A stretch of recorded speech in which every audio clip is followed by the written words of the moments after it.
Hi, today for the Samsung Galaxy A03 and I'll show you how to edit notification panel shortcuts on this device. So first open the control panel and you will see here all the available options. If you want to add here another just more options or remove some of them, or just to change the positions of the icons, we should click to this plus icon or just on these three dots and tap to edit buttons. Here you will see this up section with invisible options. Just to add them to your panel, you should just hold it and drag it by this way. If you want to remove some of them, just by the same way, hold the icon and drag it to this up section. And to change their positions on the panel, we should just hold it and drag it by this way.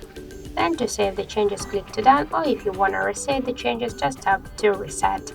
So thank you for watching, and if you find this video helpful, don't forget to leave a like, comment and to subscribe our channel.